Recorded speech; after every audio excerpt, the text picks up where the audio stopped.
4 वर्णों का विभाजन गुण, कर्म और स्वभाव के आधार पर किया है। जो ज्ञान में श्रेष्ठ होगा वो ब्राह्मण होगा, जो बाहुबल में होगा वो क्षत्रिय होगा, जो व्यापार में होगा वो वैश्य होगा, और जो सेवा करेगा वो शूद्र होगा। सनातन के 4 पहिए हैं, और कोई ब्राह्मण भी शूद्र हो सकता है, कोई शूद्र भी ब्राह्मण हो सकता है, कोई क्षत्रिय भी वैश्य हो सकता है, और कोई वैश्य भी क्षत्रिय हो सकता है।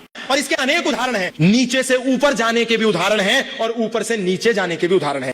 राजा विश्वामित्र क्षत्रिय कुल में उत्पन्न हुए लेकिन ऋषि बन गए। कवश और एलुत्स वत्स एक दासी के पुत्र थे, शूद्र माता के पुत्र थे, लेकिन वेद के मंत्र दृष्टा ऋषि बन गए।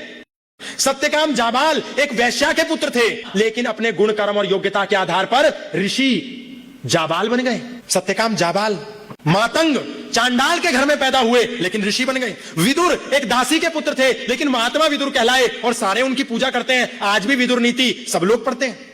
और राम और कृष्ण क्षत्रिय के घर में पैदा हुए लेकिन भगवान बन गए, और कुछ महान भी थे। पुलत्स्य ऋषि का वंशज, प्राकांड वेदों का विद्वान ब्राह्मण रावण पतित होकर के राक्षस कहलाया, और आज भी रावण प्रति वर्ष जलाया जाता है। प्रवृद्ध श्री राम के पूर्वज रघु का पुत्र था, गुण कर्म और स्वभाव से विमुख हो गया, राक्षस कहलाया। राम का पूर्वज त्रिशंकु एक राजा था, लेकिन नीच कर्म करने के कारण नीचता को प्राप्त हुआ, तिरस्कार हो गया। विश्वामित्र ऋषि के जितने भी पुत्र थे उनमें से कुछ पुत्र शूद्र बन गए, क्योंकि अध्ययन अध्यापन नहीं कर पाए।